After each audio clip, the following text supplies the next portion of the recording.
Puji Tuhan, selamat pagi Bapak Ibu Saudara yang dikasihi oleh Tuhan Yesus Kristus. Kita pagi hari ini akan diberkati lewat kebenaran firman Tuhan. Firman Tuhan pagi hari ini saya memberi judul Campur Tangan Tuhan. Kalau kita mendengar campur tangan, tentu kita akan mengaitkan dengan sesuatu yang bisa kita andalkan atau bisa kita mintai pertolongan. Campur tangan Tuhan merupakan satu bagian yang harus kita alami atau kita akan nikmati dalam hidup ini, karena memang itulah yang akan Tuhan kerjakan untuk menolong kehidupan kita. Saya akan bacakan dalam Esra pasal 7 ayat yang ke-6, dikatakan demikian. Esra ini berangkat pulang dari Babel. Ia adalah seorang ahli kitab, mahir dalam Taurat Musa yang diberikan Tuhan Allah Israel, dan raja memberi dia segala yang diingininya oleh karena tangan Tuhan Allahnya melindungi dia.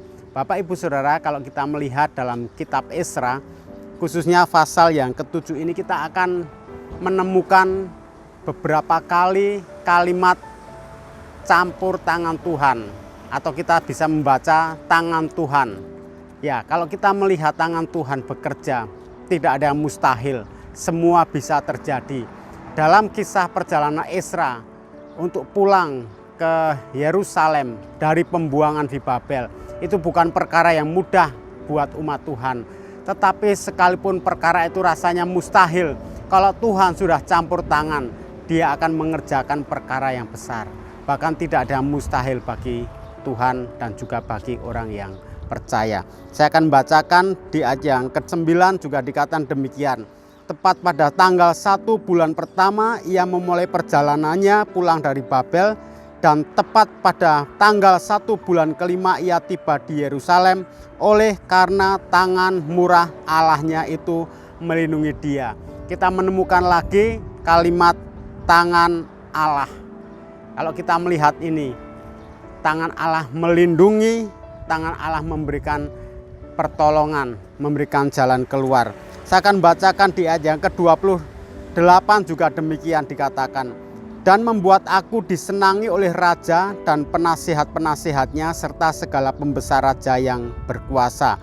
Maka aku menguatkan hatiku karena tangan Tuhan Allahku melindungi aku. Dan aku menghimpunkan dari antara orang Israel beberapa pemimpin untuk berangkat pulang bersama-sama aku. Kita menemukan lagi bagaimana tangan Tuhan itu melindungi, tangan Tuhan menyertai, tangan Tuhan memberkati juga setiap orang yang percaya kepada Dia.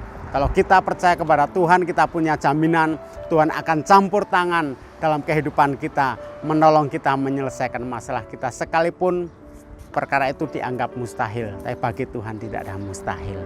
Mari kita andalkan Tuhan untuk Dia bekerja, tangannya yang berkuasa menyertai kita semua. Kita berdoa, Bapa di surga, kami mengucap syukur buat campur tangan Tuhan dalam setiap hidup kami.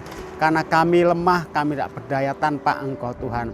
Tapi kalau Engkau sudah bekerja dalam hidup kami, tidak ada satu kuasa yang dapat menghalangi kuasa Tuhan. Sekalipun kami tidak dapat melihat dengan mata jasmani kami, tapi kami punya iman dan percaya bahwa Tuhan sedang bekerja untuk mendatangkan kebaikan bagi kami semua. Terima kasih, berkati jemaat Tuhan dalam menjalani aktivitas hari ini. Tuhan tolong memberikan kekuatan, memberikan jalan keluar bagi mereka yang memerlukannya. Berkati Bapak Gembala, Ibu Gembala, pelayan-pelayan Tuhan, para aktivis semua Tuhan yang terlibat dalam pelayanan pekerjaan Tuhan. Engkau melindungi dan memberkati sepanjang hari ini. Terima kasih Bapa di surga, kami mengucap syukur biar berkat-Mu hari ini turun atas kami semua. Kami mengalami pribadi Tuhan. Terima kasih dalam nama Tuhan Yesus Kristus. Haleluya. Amin.